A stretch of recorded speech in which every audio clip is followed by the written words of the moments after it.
नमस्कार दोस्तों, स्वागत करता हूं मैं आप सभी का एक बार फिर से आपके अपने इस YouTube चैनल पर। इस वीडियो में दोस्तों आज हम एक बहुत ही महत्वपूर्ण विषय पर चर्चा करने वाले हैं और आज का जो विषय है बहुत ही गंभीर विषय है, क्योंकि बहुत सारे बच्चे हर साल इस चीज़ में फँस जाते हैं और उनको ये चीज़ पता भी नहीं होती है। ठीक है, लेकिन मैं इस वीडियो में आपको सारी बातें ध्यान से बताऊँगा, तो वीडियो को पूरा देखिएगा और कोशिश करिएगा कि आप जब भी इस प्रकार की चीज़ें करें, तो सावधानीपूर्वक करें ताकि इससे आपका कोई नुकसान ना हो। वीडियो की शुरुआत करने से पहले एक छोटा-सा मैं एग्ज़ाम्पल लेना चाहता हूँ और आप मुझे बताइएगा कि अगर ऐसी स्थिति आपके साथ होती है तो आप क्या करेंगे? मान के चलिए आप नया टीवी खरीदते हैं, स्मार्ट टीवी। उसकी कीमत है ₹10,000। आपने ₹10,000 दुकानदार को दिए और आप वो टीवी घर लेकर के आ गए।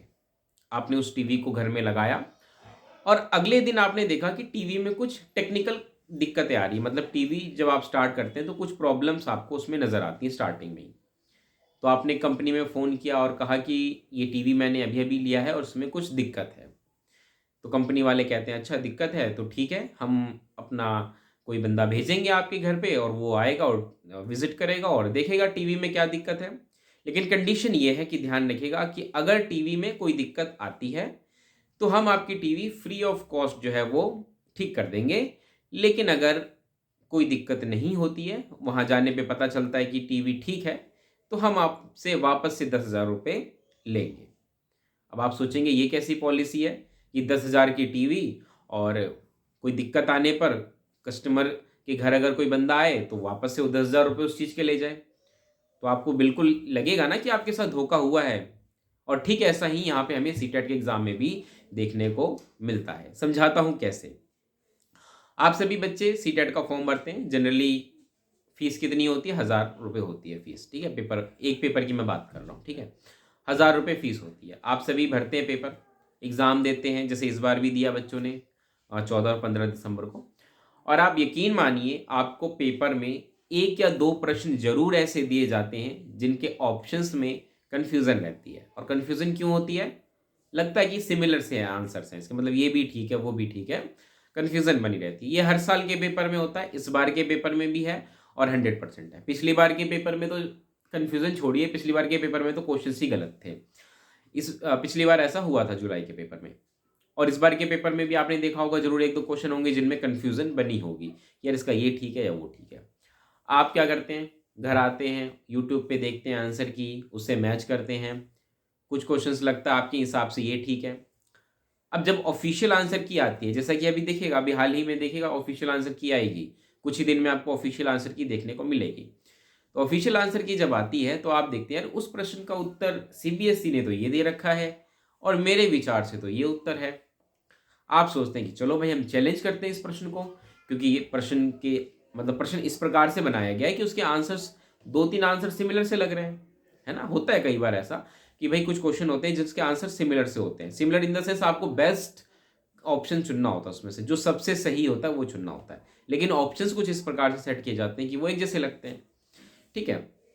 तो इस प्रकार के प्रश्न बना दिए जाते हैं। आपको लगता है कि यार सीबीएसई ने तो ये वाला आंसर दे रखा है, मेरे हिसाब से तो ये होना चाहिए। आप सोचते हैं चलो भाई चैलेंज करते हैं, क्योंकि भाई चैलेंज तो आप कर सकते हैं। सीबीएसई खुद कहती है कि कोई प्रश्न में दिक्कत है तो आप चैलेंज करें। और जब आप चैलेंज करने जाते हैं तब आपको पता चलता है यार इसकी चैलेंज करने की फीस ही ₹1000 है। एक प्रश्न को चैलेंज करने की फीस ₹1000। ₹1000 आपने फॉर्म भरे और अब आप एक प्रश्न को चैलेंज करने के लिए ₹1000 दीजिए। वो भी ऐसे प्रश्न को चैलेंज करने के लिए जिसमें आपकी कोई दिक्कत ही नहीं है, आपकी कोई गलती ही नहीं है। प्रश्न ही बनाया गया इस प्रकार से कि भाई इसका उत्तर तो ये होना चाहिए। आप क्या करते हैं, आप अपने हिसाब से आपको लगता है भाई ये सही है, आप ये सोच कर के आंसर्स चैलेंज कर देते हैं और फीस भी भर देते हैं। कुछ तो होते हैं कि भाई 2-2 3-3 क्वेश्चन चैलेंज कर देते हैं, मतलब 2 से 3,000 रुपए चले जाते हैं। और यकीन मानिए जब फाइनल आंसर की आती है तो सीबीएसई एक भी क्वेश्चंस को कंसीडर नहीं करती है। सारे बिना रीज़न बताए रिजेक्ट करती है और सीधा फाइनल आंसर की देती है कि भाई ये फाइनल आंसर की है। फाइनल आंसर की भी बाद में अपलोड होती है, यकीन मानिए रिजल्ट आता है पहले कि भाई ये रिजल्ट है, इसके बाद फाइनल आंसर की अपलोड हो जाएगी।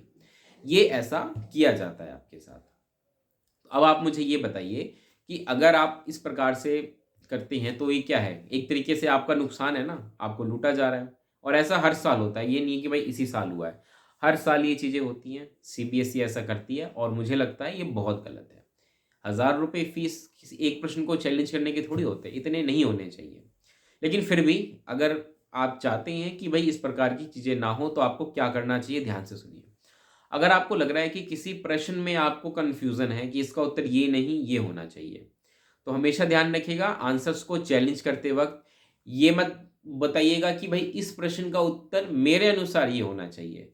ऐसे कभी भी आंसर्स चैलेंज नहीं करते हैं। जब भी किसी क्वेश्चन के आंसर्स को चैलेंज करेंगे, तो आप कोई ऑफ़िशियल सोर्स ऑफ इन्फॉर्मेशन ढूँढेंगे कि किसी सोर्स इन्फॉर्मेशन में कि ये इसका सही उत्तर है। फॉर एग्ज़ाम्पल अगर आपको किसी क्वेश्चन में दिक्कत है, तो आप एनसीईआरटी या एससीईआरटी इनकी जो बुक्स होती हैं, जो डाइट में जो गवर्नमेंट बुक्स पढ़ाई जाती हैं, उन बुक्स को कंसिडर करिए।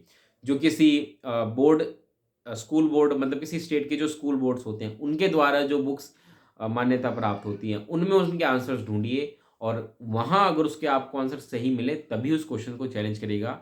वरना यकीन मानिए अगर आप किसी प्रश्न का उत्तर ये लिख करके चैलेंज करेंगे कि भई मेरे अनुसार इसका उत्तर ये है, तो 100% वो क्वेश्चन आपका रिजेक्ट होगा और आपके सारे पैसे सीबीएसई ले जाएगी। क्योंकि वापस तो होंगे नहीं। अगर आपने चैलेंज किया और वो प्रश्न रिजेक्ट होता है बाद में भी, तो आपको पैसे तो मिलने नहीं है। और रिजेक्ट होने के बाद भी आपको कोई बताया थोड़ी जाएगा रीज़न कि भाई क्यों रिजेक्ट किया गया। ये सब कुछ नहीं बताया जाता, सीधा रिजेक्ट होता है। तो अभी इस बार का जो सीटेट हुआ है उसमें भी ये चीज़ होगी। ऑफिशियल आंसर के आने के बाद आपको चैलेंज करने का समय दिया जाएगा, लेकिन आपको चैलेंज करने से पहले जो बातें मैंने बताई हैं उनका ध्यान रखना है। ऑफिशियल सोर्स ऑफ इंफॉर्मेशन ही ढूंढना है और उसके बाद ही चैलेंज करना है। अदरवाइज अगर आपको नहीं मिल रहा है कोई ऑफिशियल सोर्स ऑफ आंसर, तो यकीन मानिए आप चैलेंज मत करिए, आपके पैसे वेस्ट हो जाएंगे। ठीक है, तो बस यही मुझे बताना था, मेरा कहने का मकसद यही था। छोटा सा एग्जाम्पल लेके मैं यही समझाना चाह रहा था कि अभी की क्या स्थिति है। और देखिए ये मैं सीधा सीधा मतलब ये चाहता हूँ कि फीस बहुत ज़्यादा है, इतनी फीस नहीं होनी चाहिए। किसी एक प्रश्न को चैलेंज करने के लिए इतनी फीस नहीं होनी चाहिए। एक बात यह है कि जब भी आपका कोई प्रश्न एक्सेप्ट हो जाता है, तो आपके वो पैसे रिफंड कर दिए जाते हैं। ये सीबीएसई की अपनी पॉलिसी है। लेकिन मेरा सवाल ये है कि देखिए कोई प्रश्न गलत है या सही है। फॉर एग्जाम्पल मान के चलिए मैथ का एक सवाल है, मैथ के एक सवाल में मान के चलिए 4 ऑप्शन दे दिया और कोई कैलकुलेशन वाला क्वेश्चन है, तो वहाँ पे श्योरिटी होती है कि यार इसकी 4 में से ना यही ऑप्शन सही होगा, है ना? जिसमें मान के चलिए कोई इक्वेशन दे दिया और x का मान पूछा है, तो x के मान में तो एक ही मान होगा ना, वहाँ हमें फिक्स होता है 100%। उस वक़्त अगर कोई गलत आंसर की बोर्ड द्वारा दी जाती है, तब तो हम 100% श्योरिटी के साथ चैलेंज करेंगे कि इसका ये नहीं, ये उत्तर होगा और हमें पता है कि हमारे पैसे भी रिफंड मिल जाएँगे। लेकिन अगर आप क्वेश्चन पेपर का नेचर देखिए पेडागोजी के, ऐसे क्वेश्चन होते हैं 2 से 3 ऑप्शंस ठीक लगते हैं कि यार ये भी सही है, ये भी सही है और क्वेश्चन ऐसे फ्रेम कर दिया जाता है कि सबसे बेस्ट ऑप्शन चुनिए। तो ऐसे में इस प्रकार के प्रश्नों में मुझे लगता है कि बच्चों का नुकसान होता है। या तो आप प्रश्नों का प्रकार नेचर बदलिए थोड़ा-सा, अदरवाइज़ ये जो कीमत है ₹1000 एक प्रश्न को चैलेंज करने की, इसको कम करिए। मेरी वीडियो यहीं रहेगी। मैं तो अपनी बात आप तक पहुँचाना चाहता था, आपको समझाना चाहता था। उम्मीद है आप समझ पाए होंगे। अब इस वीडियो को मैं यहीं समाप्त करता हूँ। मुझे आज्ञा दीजिए। वीडियो कैसी लगी बताइएगा, लाइक करना मत भूलिएगा, दोस्तों तक शेयर करना मत भूलिएगा और हाँ, पहली बार वीडियो देख रहे हैं तो चैनल को सब्सक्राइब कर दीजिएगा। मिलते हैं अगली वीडियो में दोस्तों, तब तक के लिए नमस्कार, धन्यवाद।